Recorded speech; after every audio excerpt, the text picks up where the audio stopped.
Hello student, नमस्कार। Welcome to cognitive academy and KK commerce academy. स्वागत है आपका जेके एसएसबी एफएए सब्जेक्ट के रिवीजन बैच में। और हम देख रहे हैं फिलहाल रिवीजन का लेक्चर नंबर 3, जिसमें आज यूनिट नंबर 3 जो है वाउचर अप्रोच इन अकाउंटिंग हम स्टार्ट करने वाले हैं। ठीक है, तो सीधी बात, नो बकवास, डायरेक्ट अपने टॉपिक पे आते हैं।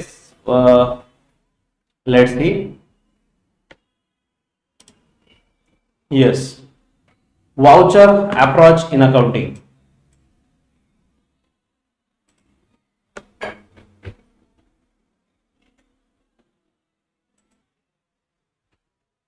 सो वाउचर अप्रोच इन अकाउंटिंग, इसमें वाउचर सबसे पहले स्टेप बाय स्टेप मीनिंग वगैरह देखते हैं।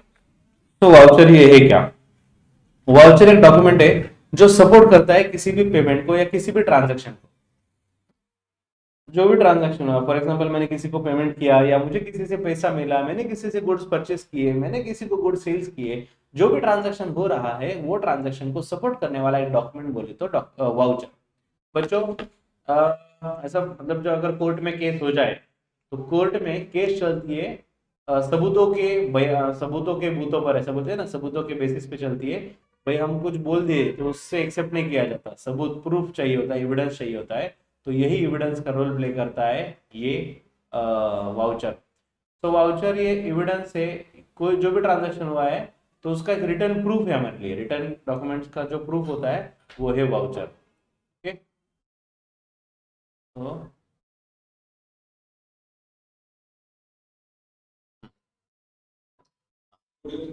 यस, वेरी गुड इवनिंग, बोलो।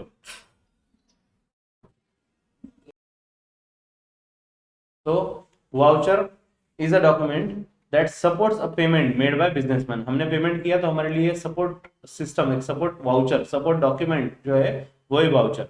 तो ये एक लीगल एविडेंस है। जैसे मैंने आपको बताया, लॉ में मतलब कोर्ट में अगर कुछ काम में आता है तो वो होता है एविडेंस। तो एक लीगल एविडेंस होता है। So basically there are different types of voucher. बहुत सारे टाइप के वाउचर है, जैसे कि परचेस वाउचर है, कैश वाउचर है, बैंक के भी वाउचर है, सेल्स वाउचर है, एंड सो ऑन। ऐसे बहुत सारे टाइप के वाउचर है, लेकिन बेसिकली अगर हम कैटेगरी की बात करें तो दो ही टाइप के वाउचर है। एक है इंटरनल और दूसरा है एक्सटर्नल। इंटरनल वाउचर मतलब क्या? ऐसा वाउचर जो हमने खुद बनाया, मतलब बिजनेस ने बनाया है। तो डॉक्यूमेंट्स प्रीपेड इंटरनली। तो फॉर एग्जांपल, मैंने अगर किसी को पेमेंट किया, ठीक है, अभी कुछ एक्सपेंसेस ऐसे छोटे छोटे एक्सपेंसेस होते हैं जिसका कोई प्रूफ नहीं मिलता या फिर जिसका कोई एविडेंस नहीं होता। अभी जैसे कि मैं सपोज एम्प्लॉय हूँ, किसी बिजनेस का एम्प्लॉय हूँ, और मुझे ओनर ने, मतलब एम्प्लॉयर ने कहीं पे भेज दिया, तो मैं टैक्सी से गया और मुझे आने जाने में फॉर एग्जाम्पल 1000 रुपीज लग गए बाय टैक्सी। अभी टैक्सी वाले को आप बोलोगे बिल दो, तो वो बिल में देने वाला है क्या? ऑब्वियसली नहीं। वो बोलेगा मेरे पास नहीं है भाई बिल, कुछ मैं बिल मेंटेन नहीं रखता, 1000 रुपए दे, निकल पतली गली से निकल। तो हुआ ऐसा कि एक्सपेंस तो हो रहा है लेकिन ये एक्सपेंस का कोई प्रूफ ही नहीं है हमारे पास। तो ऐसे केस में अगर हम किसी को पेमेंट करते हैं तो वाउचर खुद भी बना लेते हैं। तो ऐसे होते हैं इंटरनल वाउचर। सो जो ऐसे एक्सपेंसेस जिसके लिए सामने वाले से कोई रिसिट या कोई एक्नॉलेजमेंट नहीं मिलता, तो ऐसे छोटे छोटे एक्सपेंसेस के लिए हम खुद से रिसिट बनवा लेते हैं, खुद से वाउचर बनवा लेते हैं। ये होते हैं इंटरनल वाउचर। ठीक है, और अगर हम बात करें एक्सटर्नल वाउचर की, तो नाम से ही समझ रहा है, वो हम खुद नहीं बनाने वाले, generated from outside the business. Business के आउटसाइड से कोई बना रहा है। जैसे कि अगर मैंने कंप्यूटर परचेस किया तो सामने वाला मुझे बिल दे रहा है ना कंप्यूटर का, तो मैंने थोड़ी प्रिपेयर किया, सामने वाले ने दिया, मतलब एक्सटर्नल पार्टी ने दिया, थर्ड पार्टी से मुझे आया, तो मेरे लिए ये एक्सटर्नल वाउचर हुआ। ठीक है, सो जैसे कि टैक्स इनवॉइस फ्रॉम सेलर, तो सेलर से मुझे बिल मिला, परचेस का बिल, तो ये एक्सटर्नल वाउचर रहेगा। इलेक्ट्रिसिटी बिल पेड किया, और बिल पेड करने के बाद एमएससीबी जहां पे मैं पे करने के लिए गया था, उन्होंने मुझे एक रिसिट दे दिया, एक्नॉलेजमेंट, आपने लाइट बिल पेड किया। तो वो जो रिसिट है, रिसिट ऑफ इलेक्ट्रिसिटी बिल, तो ये हमारे लिए एक्सटर्नल वाउचर रहेगा। ठीक है, debit note, credit note, cash memo, ऐसे बहुत सारी चीजें होते हैं। हम थोड़ा डिटेल में भी देखेंगे, साथ में फोटो के साथ, मतलब कैसे बनाया जाता है वो भी देखेंगे। सो एक है कैश वाउचर। सो एक इसलिए होता है cash payment and cash receipt के लिए कैश वाउचर बनाया जाता है। ठीक है, जब अमाउंट हम स्पेंड करते हैं, मतलब एक्सपेंस करते हैं छोटा मोटा कोई, तो उसके लिए कैश वाउचर काम में आता है। फॉर एग्जांपल, अभी हमने पे किया टैक्सी वाले को, तो पे टू जो भी रहेगा वो टैक्सी वाले को पे किया, टैक्सी ड्राइवर, किस लिए पे किया? ट्रैवलिंग के लिए। सो कौन से अकाउंट को एक्सपेंस देंगे? ट्रैवलिंग अकाउंट को डेबिट देंगे, ट्रैवलिंग अकाउंट को डेबिट। अमाउंट कितना है? 200, जो भी वर्ड्स में लिख दिया, फिगर में लिख दिया, दैट्स इट, साइन कर दिया। ऐसा होता है कैश वाउचर। ऑब्वियसली हम इतना डिटेल में नहीं पढ़ेंगे कैसे बनाया जाता है, हमारी एग्जाम एमसीक्यू है, तो हमारा फोकस बस कंसेप्ट रहेगा, हम फटाफट आगे जाएंगे। Next is tax invoice. Tax का इनवॉइस देखो, is a document prepared by seller to inform the buyer about the quantity supplied. बच्चों आपको अगर स्पीड ज्यादा लग रहा है तो वैसे फटाफट से रिप्लाई कर दीजिएगा, मैं मेरे हिसाब मतलब आपके हिसाब से मैं गियर चेंज कर दूंगा, ठीक है। बट एक्टिव रहो, आप मुझे बताओगे तो मैं कुछ चेंज करूंगा। तो टैक्स इनवॉइस की मैं बात कर रहा हूँ। टैक्स इनवॉइस क्या होता है कि सपोज मैं कहीं पे गुड्स परचेस करने गया, मैंने गुड्स परचेस किया तो सामने वाला क्या क्या, थोड़ा तेज हो रहा है, ठीक है ठीक है ठीक है। सो टैक्स इनवॉइस की हम बात करते हैं।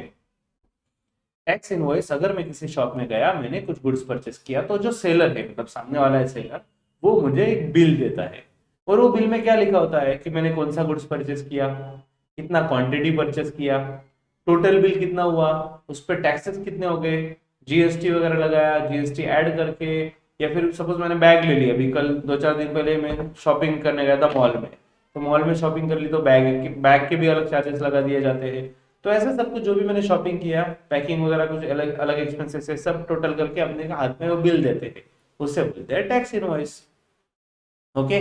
साथ में कभी कभी उसमें डिस्काउंट भी हो सकता है, अगर सामने वाले ने हमें कुछ डिस्काउंट दिया, ठीक है, तो ट्रेड डिस्काउंट जो भी है, सीजीएसटी, एसजीएसटी, ये सब कुछ उस इनवॉइस में हम देख सकते हैं। अगर मैं कस्टमर हूँ, मैंने वहां पे जाके गुड्स परचेस किया, तो वो जो टैक्स इनवॉइस है वो मेरे लिए परचेस का बिल है। सो मैं उसे एक तो परचेस इनवॉइस बोलूंगा या फिर इनवर्ड इनवॉइस बोलूंगा। इनवॉइस मतलब बिल, और परचेस इनवर्ड मतलब आ रहा है। कब आता है? जब गुड्स आते हैं। गुड्स कब आते हैं? जब हम गुड्स परचेस करते हैं, तो परचेस का इनवॉइस होता है या फिर इनवर्ड इनवॉइस, ठीक है। ये हो गई बात टैक्स इनवॉइस की, जब हम गुड्स परचेस करते हैं। अगर हम अपोजिट सोचे कि हम किसी शॉप में बैठे और हमारे पास कोई कस्टमर आया, तो हम उसको गुड्स सेल करेंगे।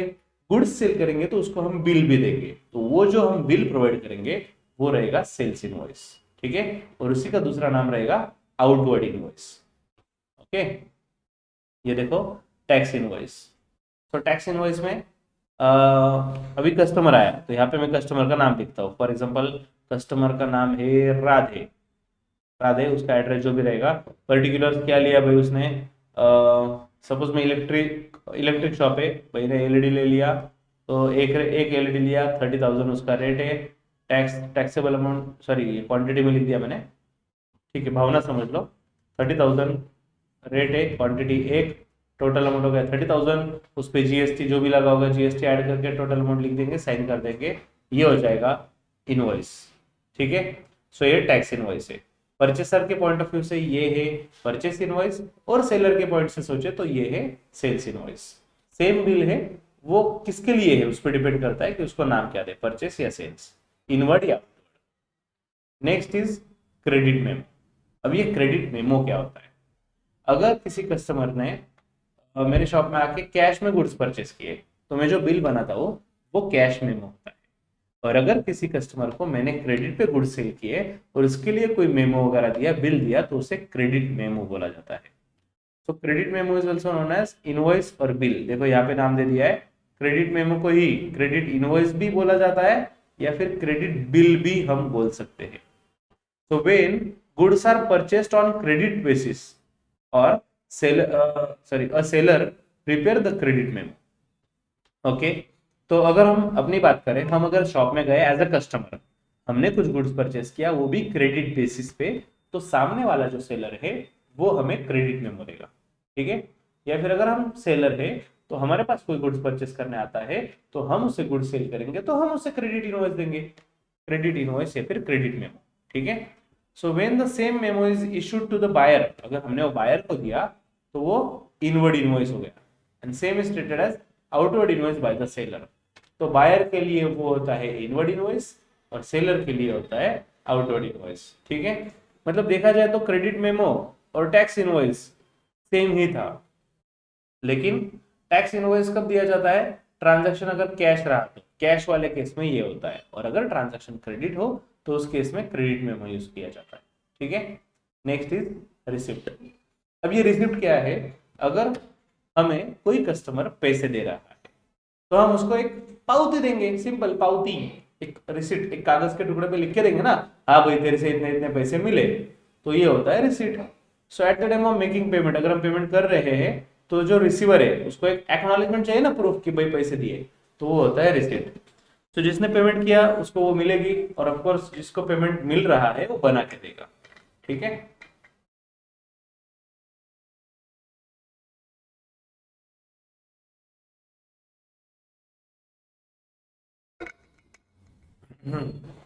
और इसी डॉक्यूमेंट के बेसिस पे कैश बुक में एंट्री की जाती है। अगर हमारे पास पैसे आए तो रिसिट साइड में, पैसे गए तो पेमेंट साइड में, लेकिन कैश बुक में एंट्री करने के लिए एविडेंस चाहिए, प्रूफ चाहिए, वाउचर चाहिए, तो वो वाउचर होता है रिसिप्ट।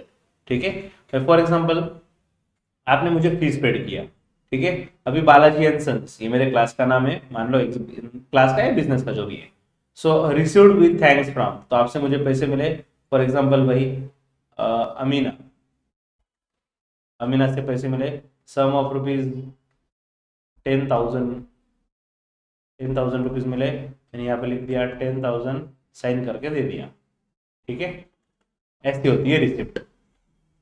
Next, debit note. बच्चों डेबिट नोट और क्रेडिट नोट ये दोनों कंसेप्ट याद रखना, याद रखना जरूरी है, एमसीक्यू में इस पे क्वेश्चन बन सकता है। और जो भी क्वेश्चन बनेगा ऑप्शन में दोनों भी रहेगा, डेबिट नोट और क्रेडिट नोट रहेगा, तो आपको तब दिमाग की बत्ती जलनी चाहिए, दोनों का फर्क क्या है समझ लो ठीक से। फिलहाल डेबिट नोट डिस्कस करते हैं। सो डेबिट नोट क्या होता है?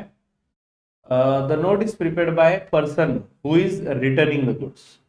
ओके, मतलब अगर हम किसी पर्सन को गुड्स रिटर्न कर रहे हैं तो गुड्स रिटर्न करते टाइम एक नोट बनाते हैं, उसे बोलते हैं डेबिट नोट। ठीक है, कैसे? फॉर एग्जाम्पल हमने गुड्स परचेस किए from John.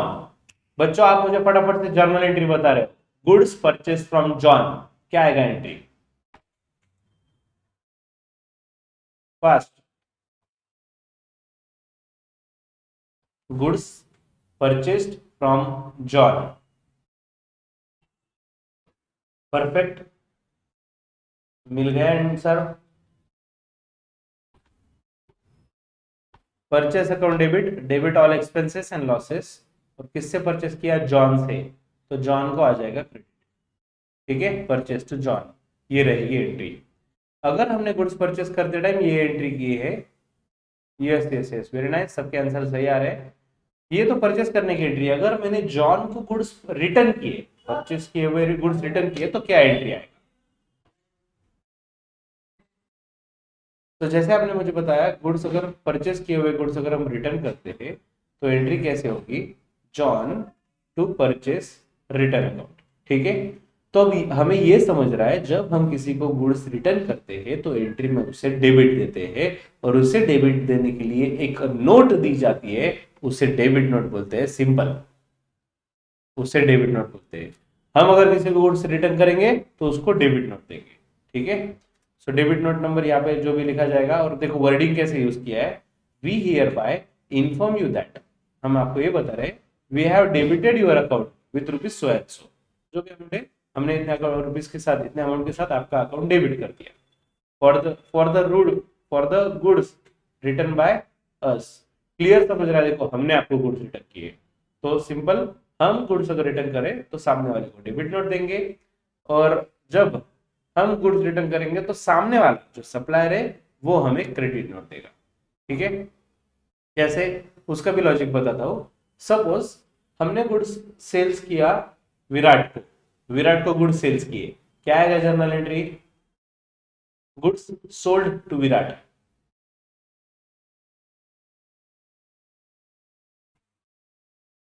Yes yes yes, आ रहे हैं answer. Yes, right answer, right answer मिल चुका है, और भी लोग ट्राई कर रहे हैं, करो करो भाई, ट्राई करो।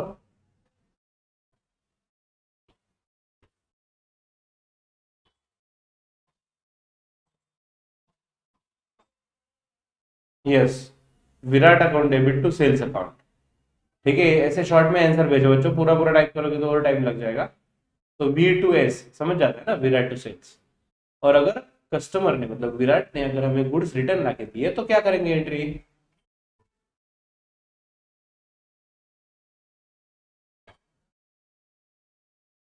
Yes, self return account debit to Virat account.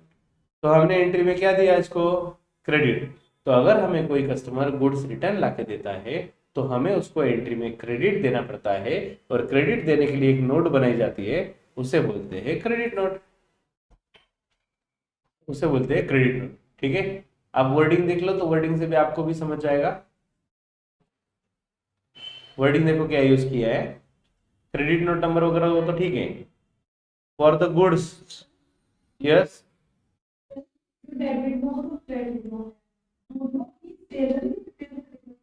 नहीं नहीं नहीं नहीं नहीं। जो डेबिट नोट है ना वो बायर प्रिपेयर करेगा, बायर, हम गुड्स रिटर्न देंगे ना, तो हम बायर थे, हम प्रिपेयर करेंगे, और जो क्रेडिट नोट है वो सेलर प्रिपेयर करेगा। यस, ये भी क्वेश्चन बनता है बच्चों, याद रखना। So debit note is prepared by buyer and credit note is prepared by seller. ठीक है, नेक्स्ट। अरे ये टॉपिक तो खत्म हो गया, वाउचर वाला।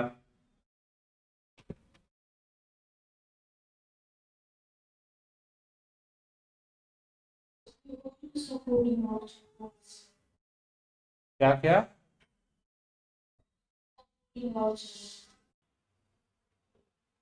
यस। सो उसके बाद वाउचर में इंटरनल एक्सटर्नल तो हमने देखा, जर्नल वाउचर है। जर्नल वाउचर क्या है बेसिकली समझ लो। जर्नल वाउचर इज बेसिक और original voucher on the basis of which transaction should be generalized in journal book. So transaction journal book में लिखने के पहले एक वाउचर बनाया जाता है, वो होता है जर्नल वाउचर। ठीक है, अब इसमें क्या होता है, कुछ ट्रांजैक्शन के लिए कुछ वाउचर बनते नहीं ना। फॉर एग्जाम्पल कुछ नॉन कैश ट्रांजैक्शन भी तो होते हैं, जैसे कि अभी डेप्रिसिएशन चार्ज किया, एसेट पे डेप्रिसिएशन चार्ज किया, तो कैश ना आ रहा है ना जा रहा है, ना रिसीट है ना पेमेंट है, तो इसका कोई वाउचर नहीं बनता। तो ऐसे केस में वो जर्नल वाउचर में भी आप लिख सकते हो, क्योंकि जर्नल वाउचर में हमें दोनों चीजें दी हुई है, name of the debit amount, name of the credit account. आपको जिस चीज को डेबिट देना है, जिस चीज को क्रेडिट देना है, लिख लो डायरेक्ट। ठीक है, जैसे कि फॉर एग्जांपल मैंने डेप्रिसिएशन को डेबिट लिख दिया और एसेट को क्रेडिट लिख दिया, और नरेशन में लिख दूंगा एसेट इज डेप्रिसिएटेड बाय 10%, जो भी अमाउंट है लिख देंगे। ठीक है,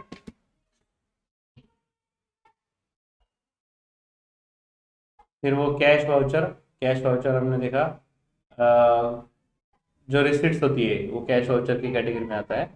उसके बाद टैक्स इनवॉइस भी हो गया, कैश मेमो में रिसिट आ गई।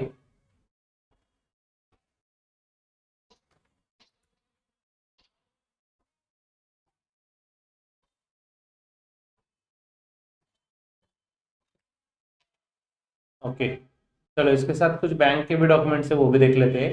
पे इन स्लिप, पे इन नाम में ही समझ रहा है, पे इन मतलब जो हमें अकाउंट में पे करने हैं। ठीक है, सो अगर आप कभी बैंक में गए होगे पैसे वगैरह जमा करने, तो आपको इसलिए वहां पे मिल जाएगी।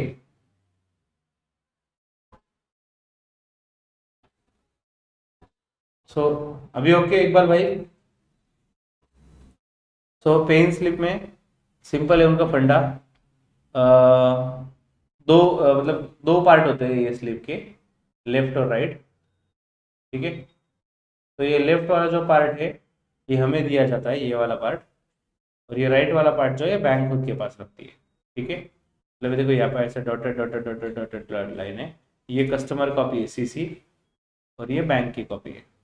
सो बस अभी ये पे इन स्लिप में क्या डिटेल रहेंगे, अगर हम गए ना तो हम लिखेंगे उसमें कि हम पैसे डिपॉजिट करना चाहते हैं। देखो मैं आपको एक पार्ट भी दिखाता हूँ, अभी पैसे डिपॉजिट करने हैं, मेरा नाम कुणाल कटारिया। ठीक है, मेरा मोबाइल नंबर जो भी है 8483 में लिख दूंगा, मेरा मेल आईडी वॉट एवर।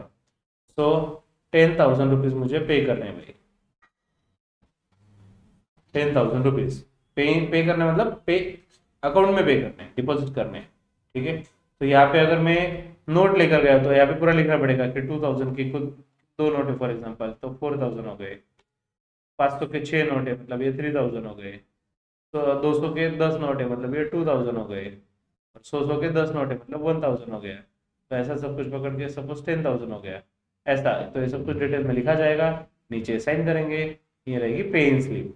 ठीक है, इसको डिपॉजिट स्लिप भी बोलते हैं क्योंकि डिपॉजिट कर रहे हैं। दूसरा होता है विड्रॉल स्लिप, एग्जैक्टली इसका अपोजिट। विड्रॉल स्लिप बोले तो कैश विड्रॉ करनी है। ठीक है, ये कैश विड्रॉल स्लिप। बच्चों ये हिंदी है, ये मराठी है तो आपके लिए नहीं समझेगा, ये इंग्लिश तो समझ गया होगा तो टेंशन नहीं है। कैश विड्रॉल स्लिप, तो मैं लिख दूंगा जो भी अमाउंट है 20,000 रुपीज मुझे विड्रॉ करने हैं, सम ऑफ रुपीज 20,000, मेरा नाम अकाउंट नंबर सही है, ये रहेगा कैश विड्रॉल स्लिप। उसके बाद होता है बैंक का पासबुक। पासबुक आई होप सबके पास होगा, या फिर सबने डेफिनेटली आपके घर में तो होगा ही, आपने देखा होगा। तो उसमें ऐसा होता है date, particular, cheque number, amount withdrawn, amount deposited और बैलेंस। नॉर्मली ये कॉलम भी नहीं होता सिग्नेचर वाला, तो इतने कॉलम होते हैं। तो इसमें से हमें पासबुक तो हम ऐसे भी खुद नहीं लिखते ना, उसमें बैंक वाले लिखते हैं। बैंक में भी मतलब मशीन में डालना पड़ता है, वहां पे प्रिंट हो जाता है, तो ऐसे कॉलम में लिखा जाता है एग्जैक्टली। ये फॉर्मेट होता है, ठीक है। आपके कितने पैसे थे, कितने आए, कितने गए, वॉट एवर। उसके बाद ये दिया है इन्होंने स्टेटमेंट ऑफ अकाउंट। यस बोलो।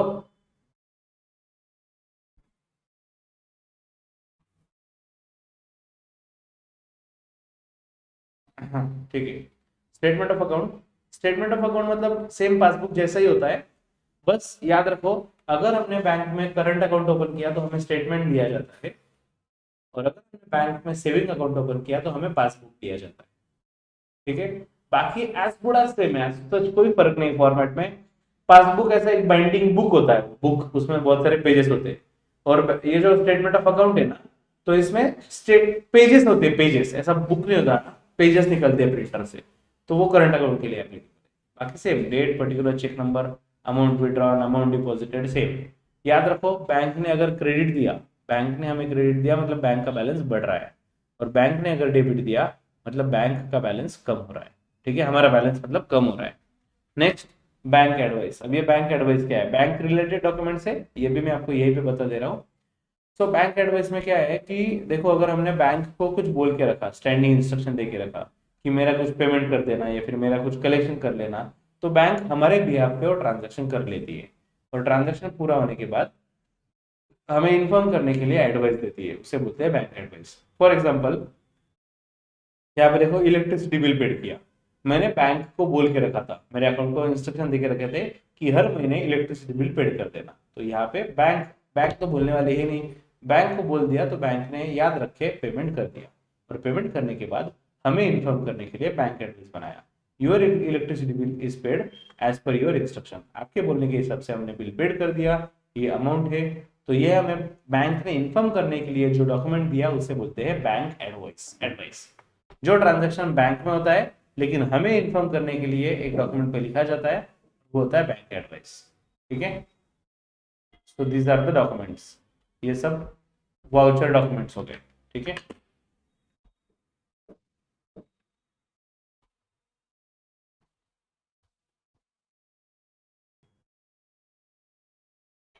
देखो, क्लासिफिकेशन ऑफ वाउचर, क्लासिफिकेशन करने के तरीके अलग अलग होते हैं, बाकी हमने जो वाउचर पढ़े वही है सब, ठीक है। तो ये ओके, इन्होंने दो बता दिए टाइप्स ऑफ वाउचर में, सोर्स वाउचर और अकाउंटिंग वाउचर, ठीक है।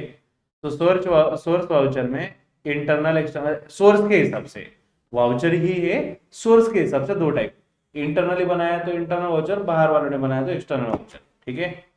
तो उसमें अलग अलग एग्जांपल दे दिए, डेबिट नोट, क्रेडिट नोट वगैरह वगैरह। इंटरनल में डेबिट नोट, क्रेडिट नोट दोनों में आता है एक्चुअली। देखो, डेबिट नोट अगर रिसीव हुआ तो एक्सटर्नल, डेबिट नोट बनाया तो इशूड किया, मतलब इशू किया तो इंटरनल वाउचर में जाता है।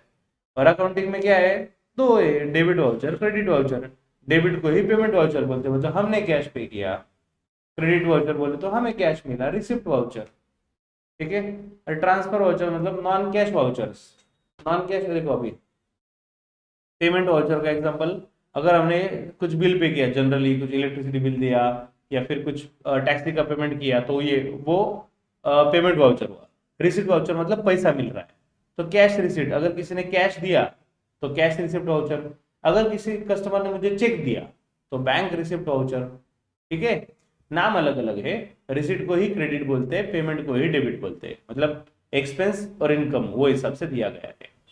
ट्रांसफर वाउचर में क्या है, ट्रांसफर वाउचर मतलब नॉन कैश वाउचर। तो अगर नॉन कैश मतलब इंटरनली कुछ ट्रांजैक्शन हुआ है, जैसे कि goods purchase on credit, depreciation of asset, outstanding expenses, accrued income. अभी डेप्रिसिएशन हुआ मतलब एसेट का वैल्यू कम हुआ ना कुछ गया ना कुछ आया, तो ऐसे केस में ट्रांसफर वाउचर यूज किया जाता है, ठीक है। उसे नॉन कैश वाउचर भी बोलते हैं। So these are the types of voucher and this is everything about voucher. इसके बाहर कुछ नहीं है वाउचर में. Okay, clear everything? ठीक है, so that's it for today. See you in the next session. Next session में हम नेक्स्ट टॉपिक पे डिस्कस करके उसके क्वेश्चन लेंगे सेपरेटली. इस पे एमसीक्यूज नहीं है अपने पास. अगर आपके पास है तो आप मुझे प्रोवाइड कर सकते हैं. है क्या किसी के पास?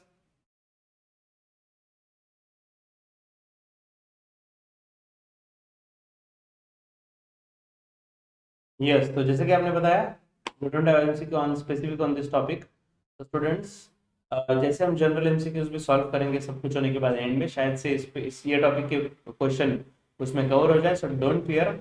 आज मैंने जितना पढ़ाया एकदम सफिशिएंट है. इससे ज़्यादा पढ़ने की जरूरत नहीं वाउचर के बारे में. You will definitely crack any question और आपको डेफिनेटली मार्क्स मिलेंगे. ठीक है, take care, keep studying, bye bye.